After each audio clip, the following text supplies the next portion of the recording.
झारखंड में बजा चुनावी बिगुल, 2 चरण में होंगे चुनाव। दिल्ली में इलेक्शन कमीशन ऑफ इंडिया ने प्रेस कॉन्फ्रेंस कर महाराष्ट्र और झारखंड में चुनाव की घोषणा कर दी है। ईसीआई के मुख्य चुनाव आयुक्त राजीव कुमार ने जानकारी देते हुए बताया कि झारखंड में 2 चरण में चुनाव होंगे। पहले चरण में चुनाव 13 नवंबर को होंगे, दूसरे चरण में चुनाव 20 नवंबर को होगा। 23 नवंबर को वोटों की गिनती होगी। चुनाव आयोग की तरफ से बताया गया है कि झारखंड में कुल मतदाताओं की संख्या 2.6 करोड़ है। इस बार झारखंड में 29,562 पोलिंग स्टेशन बनाए जाएंगे। सभी पोलिंग स्टेशन में सारी सुविधाएं होंगी। झारखंड में विधानसभा का मौजूदा कार्यकाल 5 जनवरी 2025 को खत्म हो रहा है। झारखंड विधानसभा चुनाव 2024, 25 अक्टूबर से नामांकन और 30 अक्टूबर नाम वापसी की अंतिम तिथि। चुनाव आयोग ने झारखंड विधानसभा चुनाव की तारीखों का ऐलान कर दिया है। यहां 81 विधानसभा सीटों पर 2 चरण में चुनाव होंगे। पहले चरण में 13 नवंबर और दूसरे चरण में 20 नवंबर को मतदान होगा, जबकि 23 नवंबर को मतगणना होगी।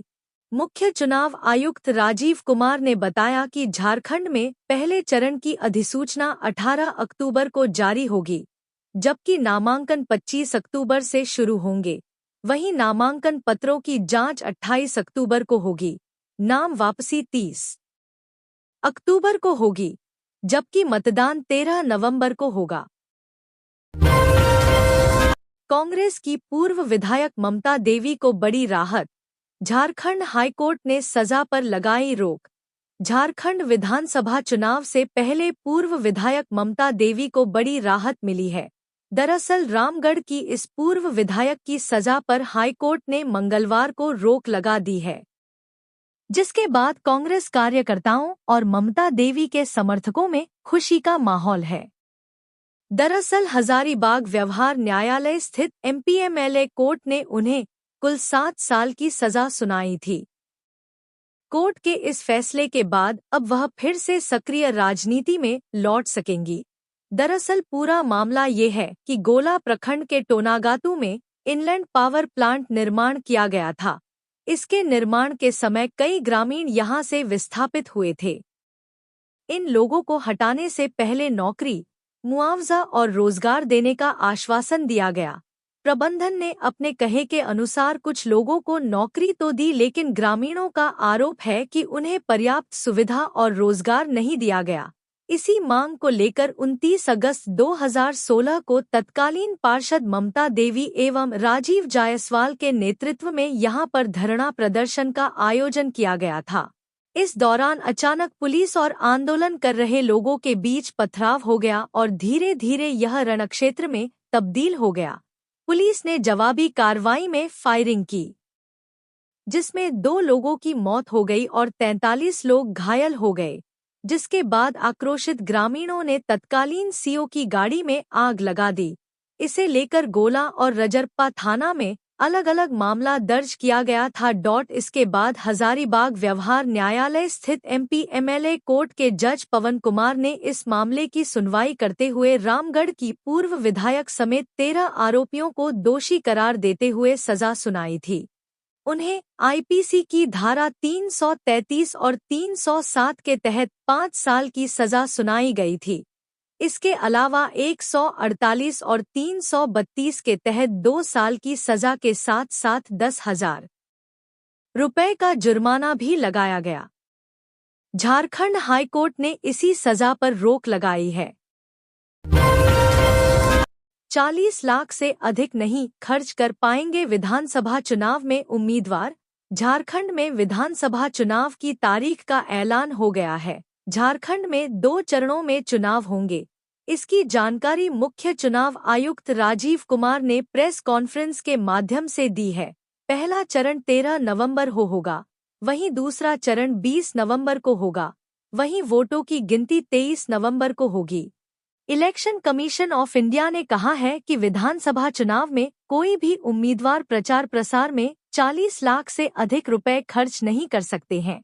बता दें कि झारखंड में कुल 24 जिले हैं और 81 सीटें हैं। चुनाव आयोग ने जानकारी दी है कि यहां 2.60 करोड़ मतदाता हैं। इनमें 11.84 लाख फर्स्ट टाइम वोटर हैं, 66.84 लाख युवा वोटर्स हैं, 1.29 करोड़ महिला वोटर्स हैं, 1.31 करोड़ पुरुष वोटर्स हैं।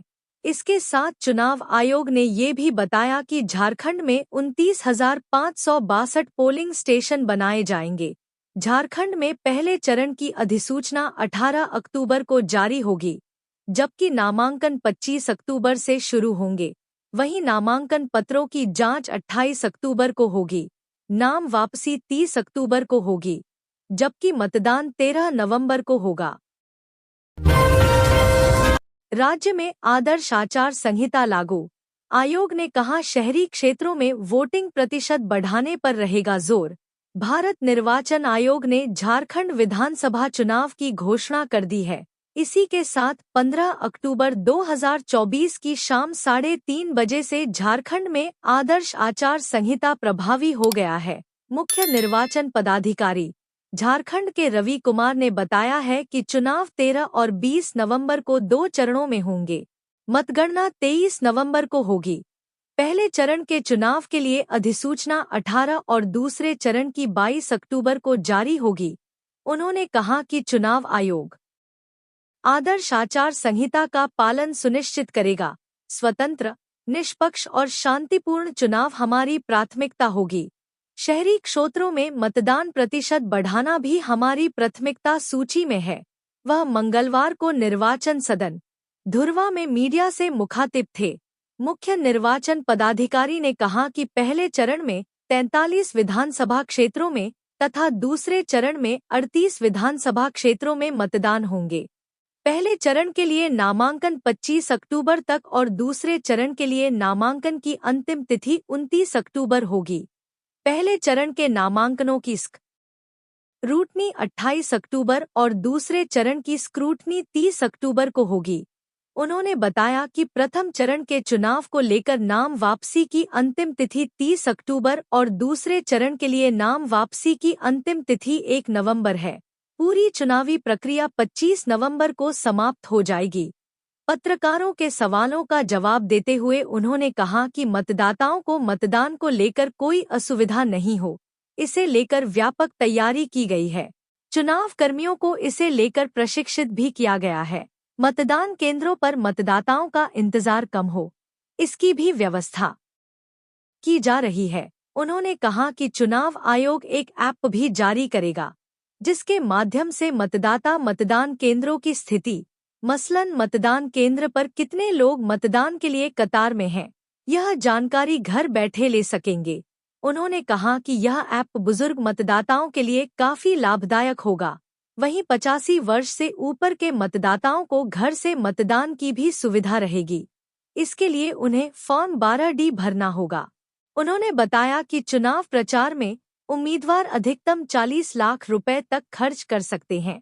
पत्रकार वार्ता में मुख्य निर्वाचन पदाधिकारी के साथ अपर मुख्य निर्वाचन पदाधिकारी डॉक्टर नेहा अरोड़ा और संदीप सिंह भी मौजूद थे।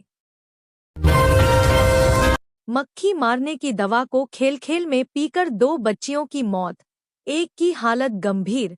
सिमडेगा के जलडेगा थाना क्षेत्र में 3 नाबालिग मासूम बच्चियों ने मक्खी मारने की दवा धोखे से खाया। इसके बाद 2 बच्चों की सिमडेगा सदर अस्पताल में इलाज के क्रम में मौत हो गई। मृत बच्चों की पहचान जलडेगा निवासी अनिल लुगुन की पुत्री याचना लुगुन और प्रमोद तोपनो की बेटी सृष्टि तोपनो के रूप में हुई। वहीं तीसरी बच्ची सृष्टि लोंगा का इलाज चल रहा है। जानकारी देते हुए याचना के पिता अनिल ने बताया कि घर में कोई नहीं थे और सभी लोग इधर-उधर थे। इसी दौरान तीनों बच्ची ने खेल में घर में रखे मक्खी मारने की दवा का सेवन कर लिया। इसके बाद उनकी तबीयत बिगड़ गई और तीनों बेहोश हो गए। तुरंत उन्हें जलडेगा अस्पताल लाया गया। यहां पर उनकी स्थिति को देखते हुए बेहतर इलाज के लिए सिमडेगा सदर अस्पताल रेफर कर दिया। इधर सदर अस्पताल सिमडेगा लाने के साथ ही 2 बच्चों की मौत हो गई, जबकि तीसरा की इलाज चल रही है। साहिबगंज में तेज रफ्तार ट्रक ने मारी टक्कर, मौत के बाद आक्रोशित ग्रामीणों ने काटा बवाल। साहिबगंज के जिरवाबाड़ी थाना क्षेत्र अंतर्गत लोहंडा में हाईवा से जोरदार धक्का लगने से 55 वर्षीय बुजुर्ग की मौत हो गई है। दुर्घटना के बाद बुजुर्ग को इलाज के लिए आनन फानन में सदर अस्पताल में भर्ती कराया गया, जहां पर सदर अस्पताल में ड्यूटी पर तैनात चिकित्सक ने उन्हें मृत घोषित कर दिया। मृतक की पहचान नगर थाना क्षेत्र अंतर्गत निवासी योगेंद्र रविदास है, जिसे साहिबगंज की तरफ से आ रही हाईवा ने जोरदार टक्कर मारी है। बताया जा रहा है कि हाईवा में नंबर प्लेट नहीं है। दुर्घटना के बारे में बताते हुए मृतक के पुत्र मनीष कुमार ने बताया कि मेरे पिता रोज की तरह फूल तोड़ने साइकिल पर लोहंडा गए हुए थे। आने के क्रम में वे अपने साइड से ही आ रहे थे। इसके बावजूद भी हाईवे चालक ने उन्हें टक्कर मारा है। उन्होंने बताया कि सूचना पाते ही हम सब घटनास्थल पर पहुंचे तो पता चला कि उन्हें अस्पताल भेजा गया है। जब अस्पताल पहुंचा तो पाया कि डॉक्टर ने मेरे पिता को मृत घोषित कर दिया है। इधर घटना के कुछ देर बाद साहिबगंज बोरियों मुख्य मार्ग को ग्रामीणों द्वारा जाम कर दिया गया, जिसे नगर थाना प्रभारी व जिरवाबाड़ी थाना प्रभारी द्वारा समझा-बुझा कर तकरीबन 3 घंटे के बाद जाम हटाया गया। परिवार ने पुलिस के सामने मांग रखी है कि हाईवा मालिक आकर उनसे बात करें। आउटसोर्सिंग कंपनी ने सीएम स्कूल के एक्सीलेंस के कर्मी को हटाया, नियमित करने की मांग, मानदेय भी है बकाया। आउटसोर्सिंग कंपनी ने सीएम स्कूल के एक्सीलेंस कर्मियों को हटा दिया है। इनका 1 माह का वेतन का भी बकाया है। अब ये कर्मी, जो कि लैब फैसिलिटेटर के पद पर कार्यरत हैं, सरकार से सेवा नियमित करने की मांग कर रहे हैं। इस संबंध में मुकुंद महतो ने बताया कि अक्टूबर 2023 में जेईपीसी के तहत जेएमडी नामक कंपनी ने उन्हें काम पर रखा था।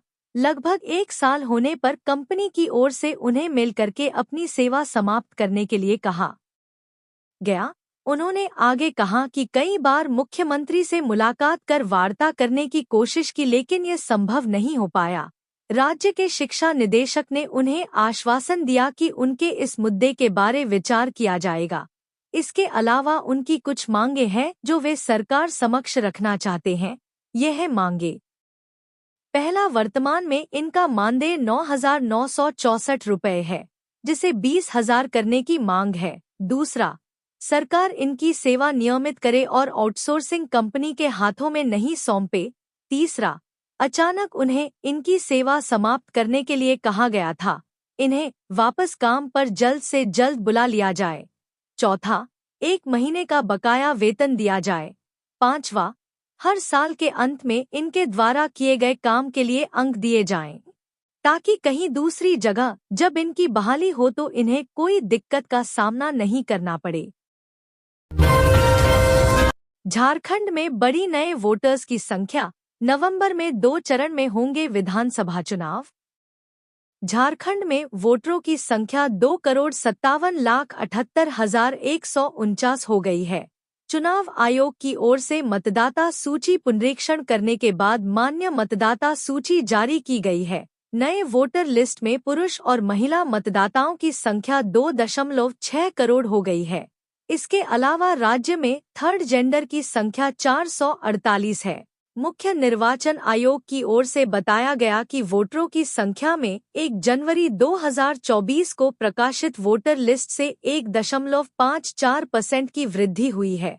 आयोग के आंकड़ों के मुताबिक वोटर लिस्ट पुनरीक्षण के दौरान 3,82,595 वोटर थे, जिनमें 1,82,656 मृत पाए गए हैं। रांची के नए डीसी बने वरुण रंजन। मंजूनाथ भजंत्री से ग्रहण किया पदभार। आईएएस अधिकारी वरुण रंजन रांची के नए डीसी बनाए गए हैं। मंजूनाथ भजंत्री को पिछले दिनों रांची का उपायुक्त बनाया गया था। मंगलवार को रांची के नए उपायुक्त वरुण रंजन ने मंजूनाथ भजंत्री से पदभार ग्रहण किया। वरुण रंजन 2014 बैच के आईएएस अधिकारी हैं। राज्य सरकार की ओर से इस बाबत अधिसूचना जारी कर दी गई है। झारखंड विधानसभा चुनाव की घोषणा से पहले राज्य सरकार ने एक बार फिर आईएएस अधिकारियों का तबादला कर दिया। रांची के उपायुक्त मंजूनाथ भजंत्री को हटाकर वरुण रंजन को नया उपायुक्त बनाया गया है। मंजूनाथ भजंत्री को जेएसएलपीएस का नया सीईओ नियुक्त किया गया है।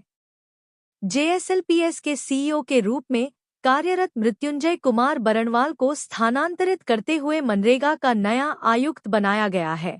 हालांकि वे पहले से जेएसएलपीएस के अलावा इसके अतिरिक्त प्रभार में थे।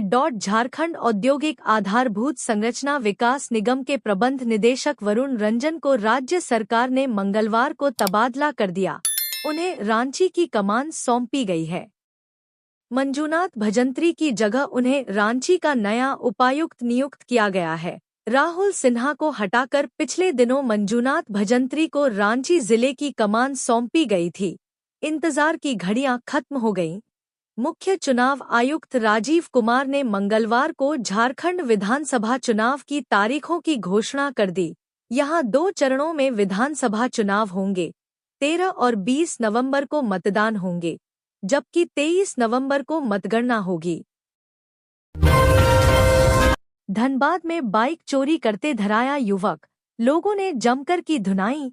धनबाद जिले के सबसे बड़े सरकारी अस्पताल एसएनएमएमसीएच में बाइक चोरी की कोशिश करने के आरोप में लोगों ने एक युवक को पकड़कर जमकर धुनाई कर दी। लोगों के मुताबिक अस्पताल परिसर में खड़ी बाइक को युवक अपनी चाबी से खोलने की कोशिश कर रहा था। इस दौरान लोगों की नजर उस पर पड़ गई। इसके बाद मामले की सूचना पुलिस को दी गई। जानकारी मिलने के बाद सरायढेला थाना की पुलिस मौके पर पहुंची और आरोपी युवक को हिरासत में लेकर थाना ले गई है। इस संबंध में एसएनएमएमसीएच अस्पताल के निजी सुरक्षा एजेंसी कमांडो सिक्योरिटी के स्टाफ राज हांडी ने बताया कि अस्पताल के मुख्य द्वार के बगल से ओपीडी जाने वाली गैलरी के बगल में कई बाइक खड़ी थी और युवक 2 अन्य साथियों के साथ बाइक की लॉक खोलने की कोशिश कर रहा था। इस दौरान उनकी नज़र युवक पर पड़ गई। लोगों की नज़र पड़ते ही तीनों युवकों ने भागने की कोशिश की, जिसमें से 2 युवक तो भागने में सफल रहे, लेकिन एक युवक को लोगों ने दबोच लिया। युवक को पकड़ने के बाद लोगों ने जमकर उसकी पिटाई कर दी। इसके बाद युवक को पुलिस को सौंप दिया गया। सिक्योरिटी स्टाफ ने बताया कि लगातार अस्पताल परिसर से बाइक चोरी की घटनाएं हो रही हैं। वहीं मौके पर गोविंदपुर के रहने वाले जितेंद्र रजक ने बताया कि उनकी मां अस्पताल में भर्ती हैं। सोमवार को अपनी बाइक खड़ी कर वार्ड के अंदर मां को देखने के लिए गए थे। वापस लौटने के बाद उनकी बाइक नहीं मिली। सोमवार को करीब 11 बजे उनकी बाइक चोरी हुई थी।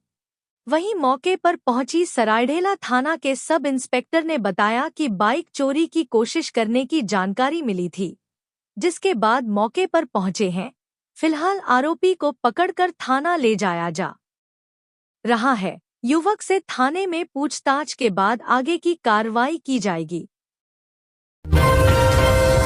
मनिया योजना का पैसा बढ़ाने के बाद बोले सीएम हेमंत सोरेन, सबसे अधिक सम्मान राशि झारखंड में। मुख्यमंत्री हेमंत सोरेन ने कैबिनेट की बैठक के बाद प्रोजेक्ट भवन में पत्रकारों से बात करते हुए कहा कि मनिया सम्मान योजना की राशि 1000 से बढ़ाकर 2500 रुपए कर दी गई है। यह राशि दिसंबर से मिलेगी। लाभुकों को सालाना 30,000 रुपए मिलेंगे। श्री सोरेन ने कहा कि उनकी सरकार सिर्फ घोषणा नहीं करती, योजनाओं को धरातल पर उतारती है। उन्होंने कहा कि पूरे देश में सबसे अधिक मनिया सम्मान योजना की राशि झारखंड में ही दी जा रही है। उन्होंने कहा कि 4 सितंबर को रांची में हुए मनिया सम्मेलन में आपकी अबुआ सरकार ने जो कहा, उसे 40 दिनों में पूरा किया। सीएम हेमंत ने कहा कि विपक्ष को सरकार का कोई काम दिखता नहीं। विपक्ष का ख्याली पुलाव झारखंड में पकने वाला नहीं है। सीएम हेमंत सोरेन ने कहा कि अंडमान निकोबार, असम सहित अन्य राज्यों में 15 से 20 लाख आदिवासी समुदाय के लोग रहते हैं। समय समय पर ऐसे आदिवासी समुदाय के प्रतिनिधियों ने उनसे मुलाकात कर अपनी समस्याएं रखी है। सभी जानते हैं कि असम में चाय जनजातियों को अनुसूचित जनजाति का दर्जा नहीं मिला है। एसटी का दर्जा देने का अनुरोध असम के मुख्यमंत्री से किया है। इस कारण जनजातीय मंत्रालय भारत सरकार की योजनाओं का लाभ भी इन्हें नहीं मिल रहा है। इन आदिवासियों को झारखंड वापस आने का न्योता देते हुए सीएम ने कहा कि कैबिनेट ने फैसला लिया है कि एक सर्वदलीय समिति विभिन्न राज्यों में जाएगी। समिति राज्य के कल्याण मंत्री के नेतृत्व में भेजी जाएगी। समिति आदिवासियों के आवास, आदिवासी का दर्जा, नौकरी की समस्या, राज्य में उनके अधिकार की बात समेत अन्य पहलुओं पर रिपोर्ट देगी। हेमंत सोरेन सरकार की ओर से मनीया सम्मान योजना की राशि बढ़ाए जाने पर भाजपा के चुनाव सह प्रभारी हिमंता विश्वा शर्मा ने कहा कि हेमंत सरकार कैबिनेट में 2,500 रुपए देने की मंजूरी दे देती है तो क्या होगा। कुछ ही दिन में झारखंड में विधानसभा चुनाव की घोषणा हो जाएगी। फिर महिलाओं को पैसा कहां से दे पाएंगे। यह तो लोगों को ठगने जैसा है। अगर हेमंत सरकार के पास संसाधन था और वह 2,500 रुपए दे सकती थी तो 1,000 रुपए से मनीया सम्मान योजना की शुरुआत क्यों की गई। महिलाओं को क्यों ठगा। 100 करोड़ की हेराफेरी केस में एसआईटी ने कई लोगों से की पूछताछ। झारखंड पर्यटन विकास निगम लिमिटेड, झारखंड विद्युत वितरण निगम लिमिटेड व झारखंड ऊर्जा उत्पाद निगम लिमिटेड के खाते से करीब 100 करोड़ की हेराफेरी का मामला सामने आया है। इस मामले में एसआईटी ने कई लोगों से पूछताछ की है। मंगलवार को कई लोगों से एटीएस ऑफिस में पूछताछ की गई। बीते दिनों इस मामले में शामिल 4 लोगों को गिरफ्तार कर भेज दिया गया। पकड़े गए सभी लोगों पर झारखंड पर्यटन विकास निगम लिमिटेड के खाते से 10.40 करोड़ रुपए, झारखंड विद्युत वितरण निगम लिमिटेड के खाते से 65.50 करोड़ रुपए और झारखंड ऊर्जा उत्पादन निगम लिमिटेड के खाते से 40.50 करोड़ रुपए की निकासी का आरोप है। डीजीपी अनुराग गुप्ता के आदेश पर एटीएस एसपी ऋषभ कुमार झा के नेतृत्व में गठित एसआईटी का गठन किया गया है। वहीं 4 आरोपियों को जेल भी भेजा जा चुका है। झारखंड पर्यटन व विद्युत निगम के कुछ और अधिकारियों की संलिप्तता के बिंदु पर जांच चल रही है। सड़क दुर्घटना में मृत वकील के परिजनों को 50.90 लाख मुआवजा देने का आदेश। झारखंड हाईकोर्ट ने सड़क दुर्घटना में मृत अधिवक्ता के परिजनों को 50,90,176 रुपए का मुआवजा देने का आदेश दिया है। साथ ही कोर्ट ने insurance company Bajaj Allianz general insurance द्वारा दायर याचिका को खारिज कर दी है, जिसमें उसने मोटर दुर्घटना ट्रिब्यूनल के उस आदेश को चुनौती दी थी जिसमें इंश्योरेंस कंपनी को सड़क दुर्घटना में मारे गए वकील के परिवार को मुआवजा देने का आदेश दिया गया था। इस मामले की सुनवाई हाईकोर्ट के न्यायाधीश जस्टिस सुभाष चांद की कोर्ट में हुई। सुनवाई के दौरान अदालत ने कहा कि प्रत्यक्षदर्शियों के बयान, एफआईआर, चार्जशीट और पोस्टमार्टम रिपोर्ट को ध्यान में रखते हुए दुर्घटना का तथ्य पर्याप्त रूप से सिद्ध है, इसलिए कंपनी की याचिका खारिज की जाती है। बता दें कि वर्ष 2018 में धनबाद के अधिवक्ता अजीत कुमार की सड़क दुर्घटना में मौत हो गई थी। इसके बाद उनकी पत्नी ने बीमा पॉलिसी के तहत इंश्योरेंस के लिए क्लेम किया था। मोटर दुर्घटना ट्रिब्यूनल ने कंपनी को मृतक के परिजनों को मुआवजा भुगतान का आदेश दिया था। मोटर दुर्घटना ट्रिब्यूनल के आदेश के खिलाफ इंश्योरेंस कंपनी ने हाईकोर्ट का दरवाजा खटखटाया था। झारखंड विधानसभा चुनाव की तारीखों की घोषणा का बीजेपी ने किया स्वागत। झारखंड में विधानसभा चुनाव की घोषणा हो गई है। भारत निर्वाचन आयोग के द्वारा की गई घोषणा के अनुसार राज्य में 13 और 20 नवंबर को 2 चरणों में चुनाव होंगे। 23 नवंबर को मतगणना होगी। इधर भारत निर्वाचन आयोग के द्वारा चुनाव की घोषणा किए जाने का भारतीय जनता पार्टी ने स्वागत किया है। साथ ही कई नेताओं ने सोशल मीडिया पर इससे संबंधित पोस्ट लिखकर चुनाव आयोग को धन्यवाद दिया है।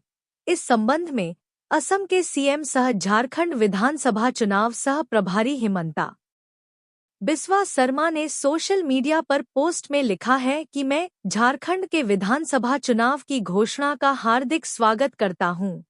यह चुनाव राज्य के भविष्य के लिए निर्णायक है। एक तरफ इंडी गठबंधन के पिछले 5 वर्षों का पाप, भ्रष्टाचार और विलुप्तीकरण का ट्रैक रिकॉर्ड है और दूसरी ओर मोदी की गारंटी है, जो आने वाले 5 वर्षों में राज्य को उन्नति के पथ पर ले जाएगी। आने वाले दिनों में लोकतंत्र के इस महापर्व में हमारे सभी कार्यकर्ता जनता जनार्दन के घर तक पहुंचेंगे और उनके आशीर्वाद की प्रार्थना करेंगे। वहीं झारखंड बीजेपी के प्रदेश अध्यक्ष बाबूलाल मरांडी ने सोशल मीडिया पर लिखा है कि चुनाव आयोग द्वारा झारखंड विधानसभा चुनाव की तारीखों की घोषणा का स्वागत करता हूं।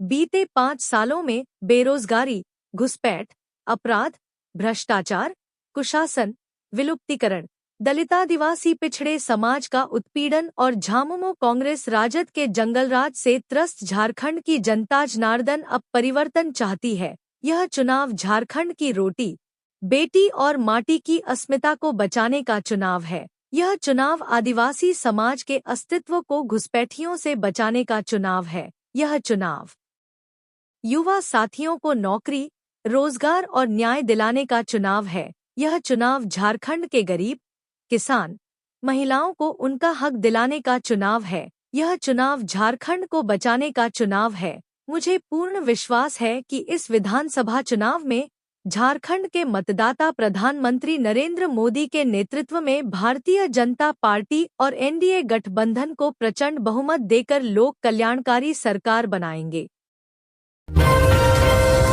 कैलाश यादव ने कहा, 2 चरण में चुनाव का स्वागत, लेकिन प्रथम चरण की तिथि पर पुनर्विचार करे चुनाव आयोग। प्रदेश जेडी महासचिव सह मीडिया प्रभारी कैलाश यादव ने मुख्य चुनाव आयुक्त द्वारा झारखंड में 2 चरण में चुनाव कराने का स्वागत किया है, लेकिन तिथि पर आपत्ति की है। यादव ने कहा कि चुनाव आयोग ने राज्य में प्रथम चरण 13 नवंबर और दूसरा चरण 20 नवंबर को घोषित किया है। राजद की ओर से चुनाव आयोग को सुझाव है कि इस बीच कई बड़े त्योहार हैं।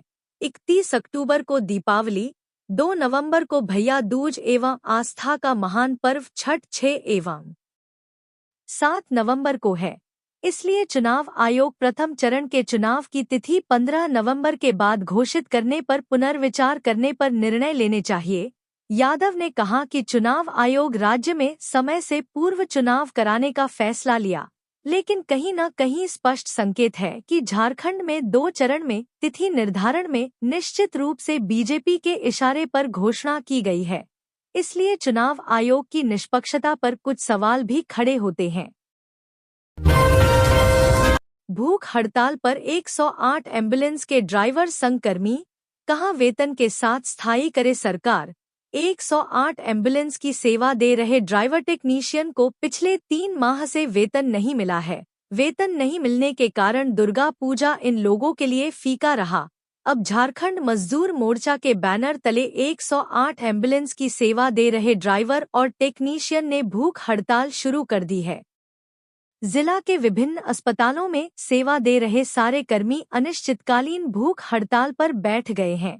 इनका कहना है कि पिछली दफा भी उनके वेतन का पैसा लेकर एजेंसी भाग गई थी। इस बार भी उन्हें 3 माह से वेतन नहीं दिया गया है। कर्मियों का यह भी कहना है कि उन्हें न सिर्फ वेतन दिया जाए बल्कि उनकी सेवा को रेगुलर किया जाए। इन कर्मियों के आंदोलन का समर्थन कर रहे श्रमिक नेता अशोक सिंह ने कहा कि 108 एम्बुलेंस में पिछले 7 वर्ष से सेवा दे रहे हैं ड्राइवर, टेक्नीशियन का लगातार शोषण हो रहा है। 7 वर्ष के दौरान इनका न पीएफ काटता है और न ही बीमा किया जाता है। उल्टे 3 माह से वेतन भी बंद कर दिया गया है। पिछली बार एजेंसी 2 माह का वेतन ही लेकर भाग गई।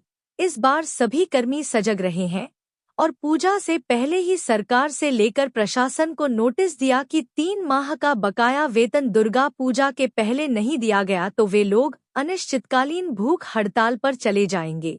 श्रमिक नेता अशोक सिंह ने कहा कि अब जब उन्हें वेतन मिला नहीं तो सभी ने भूख हड़ताल शुरू कर दिया है।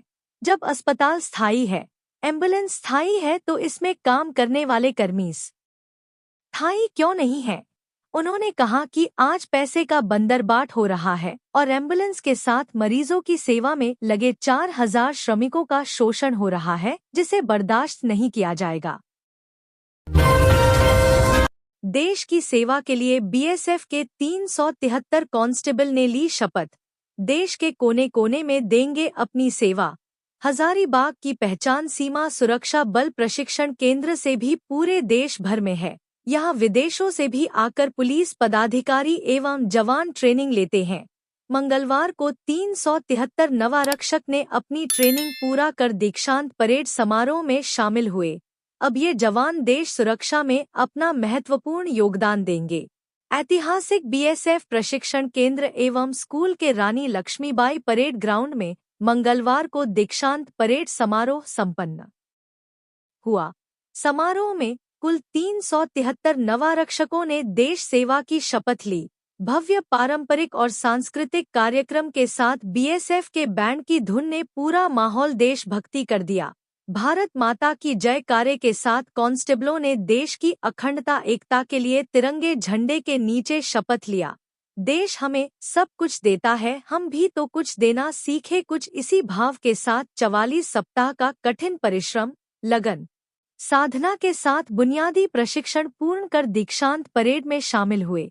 कदम से कदम ताल मिलाकर परेड में हिस्सा लिए जवानों सभी के दिलों को जीत लिया। दीक्षांत समारोह में मुख्य अतिथि के रूप में महानिरीक्षक के एस बनियाल ने सलामी ली एवं परेड का निरीक्षण किया। इस अवसर पर हजारीबाग एवं आसपास के कई गणमान्य लोग भी उपस्थित हुए और परेड का लुत्फ उठाया। बतौर मुख्य अतिथि महानिरीक्षक के एस बनियाल ने कांस्टेबलों को बधाई देते हुए कहा कि आज इस दीक्षांत परेड के बाद औपचारिक तौर पर सीमा सुरक्षा बल जो भारत की प्रथम रक्षा पंक्ति है उसके सदस्य बन गए हैं। बल में कर्तव्य निर्वहन के लिए प्रथम कदम रखने जा रहे हैं।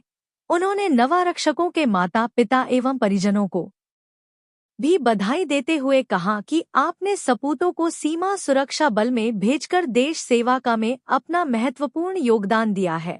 आपके इस योगदान को देश कभी भुला नहीं सकता है। झारखंड हाई कोर्ट का निर्देश, सभी यूनिवर्सिटी के वीसी रजिस्ट्रार 22 अक्टूबर को सशरीर हों उपस्थित। झारखंड हाईकोर्ट ने राज्य के सभी यूनिवर्सिटी के वीसी और रजिस्ट्रार हाईकोर्ट के समक्ष 22 अक्टूबर को सशरीर उपस्थित होने का निर्देश दिया है। घंटी आधारित शिक्षक प्रसिला सोरेन की याचिका पर सुनवाई करते हुए अदालत ने यह निर्देश दिया है। हाईकोर्ट के न्यायाधीश जस्टिस डॉक्टर एस.एन. पाठक की कोर्ट में इस मामले की सुनवाई हुई। सोमवार को प्रार्थी की ओर से कोर्ट में कहा गया कि राज्य के सभी यूनिवर्सिटी और कॉलेजों में घंटी आधारित शिक्षकों की एडहॉक नियुक्ति की जाती है। पूर्व में हाई कोर्ट ने कहा था कि ऐसी नियुक्ति नहीं की जानी चाहिए, जिस पर अदालत ने कहा कि घंटी आधारित शिक्षकों को नियमित शिक्षकों की तुलना में कम वेतन मिलता है और इससे शिक्षा की गुणवत्ता पर भी असर पड़ता है। इसका असर यह भी होता है कि राज्य के छात्रों और शिक्षकों का पलायन दूसरे राज्यों में होता है। वहीं अदालत ने जेपीएससी से पूछा है कि शिक्षकों के कितने पद खाली हैं, कितने पद भरने के लिए जेपीएससी ने पहल की है। इस मामले में प्रार्थी की ओर से वरीय अधिवक्ता अजीत कुमार और अधिवक्ता अपराजिता भारद्वाज ने बहस की। झारखंड विधानसभा चुनाव को लेकर रांची में निषेधाज्ञा 23 नवंबर तक रहेगा प्रभावी। झारखंड विधानसभा चुनाव के ऐलान के साथ ही प्रशासन पूरी तरह रेस है। इसी कड़ी में राज्य की राजधानी और रांची विधानसभा क्षेत्र में निष्पक्ष चुनाव और शांतिपूर्ण माहौल बनाए रखने के लिए निषेधाज्ञा जारी की गई है। चुनाव प्रक्रिया की समाप्ति होने तक भारतीय नागरिक सुरक्षा संहिता की धारा 163 में प्रदत्त शक्तियों का प्रयोग करते हुए रांची सदर अनुमंडल अंतर्गत सभी विधानसभा क्षेत्रों में निषेधाज्ञा जारी कर दिया है। अनुमंडल दंडाधिकारी सदर रांची उत्कर्ष कुमार के द्वारा राजधानी में निषेधाज्ञा जारी कर दिया गया है। डीसी कार्यालय से जारी सूचना में बताया गया है कि दिनांक 15 अक्टूबर 2024 के अपराह्न 3:30 बजे से दिनांक 23 नवंबर 2024 के रात्रि 11:00 बजे तक लागू रहेगा। यह आदेश तत्काल प्रभाव से लागू होगा। आदेश में बताया गया है कि भारत निर्वाचन आयोग द्वारा विधानसभा निर्वाचन 2024 की घोषणा कर दी गई है और घोषणा की तिथि से ही आदर्श आचार संहिता प्रभावी है। इस अवधि में विभिन्न राजनीतिक दलों तथा प्रत्याशियों के द्वारा चुनाव प्रचार के लिए जनसभा, जुलूस का आयोजन किया जाएगा। जनसभा और जुलूस में राजनीतिक प्रतिद्वंदिता एवं प्रतिस्पर्धा के कारण शस्त्र एवं शक्ति प्रदर्शन कर मतदाताओं को प्रभावित और आतंकित किए जाने तथा विधि व्यवस्था भंग होने की प्रबल संभावना बनी रहती है। इसके अतिरिक्त मतदाताओं को डराने, धमकाने, जातीय, सांप्रदायिक तथा धार्मिक विद्वेष की भावना फैलाने के लिए अवांछित असामाजिक तत्वों के सक्रिय होने के कारण विधि व्यवस्था की समस्या उत्पन्न हो सकती है, जिसके कारण लोक शांति भंग हो सकती है, जिसको लेकर अनुमंडल दंडाधिकारी सदर रांची उत्कर्ष कुमार के द्वारा निष्पक्ष चुनाव और शांतिपूर्ण माहौल बनाए रखने के लिए चुनाव प्रक्रिया की समाप्ति होने तक भारतीय नागरिक सुरक्षा संहिता BNSS की धारा 163 में प्रदत्त शक्तियों का प्रयोग करते हुए रांची सदर अनुमंडल अंतर्गत सभी विधानसभा क्षेत्रों में निषेधाज्ञा जारी करते हुए निम्नांकित आदेश जारी किया है। झारखंड के CEO के रवि कुमार का निर्देश, बुजुर्ग और दिव्यांग वोटरों का रखेंगे विशेष ध्यान। झारखंड के CEO मुख्य निर्वाचन पदाधिकारी के रवि कुमार ने सभी जिलों के उपायुक्तों को निर्देश दिया कि विधानसभा चुनाव में लगे पदाधिकारी चुनाव आयोग के निर्देशों का अनुपालन करते हुए सभी प्रत्याशियों को समान अवसर देंगे। भारत निर्वाचन आयोग द्वारा 4M, money power, muscle power, miss information एवं MCC पर विशेष ध्यान देने का निर्देश है। PVTG वरिष्ठ मतदाता एवं दिव्यांग मतदाताओं पर विशेष ध्यान देंगे और उनके लिए आसानी से मतदान की व्यवस्था सुनिश्चित करनी है। झारखंड विधानसभा चुनाव 2024 की घोषणा के बाद वे धुर्वा स्थित निर्वाचन सदन से ऑनलाइन बैठक कर रहे थे। झारखंड के मुख्य निर्वाचन पदाधिकारी ने निर्देश दिया कि सभी मतदान केंद्रों पर न्यूनतम सुविधाओं की उपलब्धता सुनिश्चित करा लें। मतदान केंद्रों के निरीक्षण के दौरान इस बात का अवश्य ध्यान रखें कि वहां बिजली की व्यवस्था हो। स्वीप कैलेंडर तैयार कर मतदाताओं के बीच नैतिक मतदान के लिए व्यापक प्रचार प्रसार करें। उन्होंने कहा कि कम मतदान प्रतिशत वाले सभी मतदान केंद्रों के कारणों की समीक्षा करते हुए उनके निराकरण के उपायों पर कार्य करें। शहरी क्षेत्र के मतदाताओं को मतदान के प्रति प्रेरित करने के लिए विशेष अभियान चलाएं। झारखंड के मुख्य निर्वाचन पदाधिकारी के रवि कुमार ने कहा कि 1200 से अधिक मतदाता वाले मतदान केंद्रों पर प्रिजाइडिंग ऑफिसर के साथ 4 पोलिंग ऑफिसरों की नियुक्ति की जानी है। इसके लिए पहले से पदाधिकारियों को चयनित करते हुए उनकी सूची तैयार कर लें। इस बार के निर्वाचन में मतदान केंद्रों पर मतदान प्रक्रिया में तेजी लाने के उद्देश्य से वोटर टर्नआउट मैनेजमेंट सिस्टम की ट्रेनिंग सभी पदाधिकारियों को दी गई है, जिसका अनुपालन करते हुए सुगमता के साथ मतदान संपन्न कराना है। अपर मुख्य निर्वाचन पदाधिकारी डॉ नेहा अरोड़ा ने PPT के जरिए सभी पदाधिकारियों को आदर्श आचार संहिता लागू होने के पहले 72 घंटे के अंदर क्या करना है, इसकी जानकारी दी। उन्होंने पदाधिकारियों को विज्ञापन, सरकारी संसाधनों के उपयोग, चुनाव खर्च, FST, SST, VVT, surveillance team आदि के अनुपालन से संबंधित जानकारियां साझा की। इस अवसर पर अपर मुख्य निर्वाचन पदाधिकारी संदीप सिंह, संयुक्त मुख्य निर्वाचन पदाधिकारी सुबोध कुमार, OSD गीता चौबे, सहायक मुख्य निर्वाचन पदाधिकारी देवदास दत्ता सहित ऑनलाइन जुड़े सभी जिलों के उपायुक्त उपस्थित थे।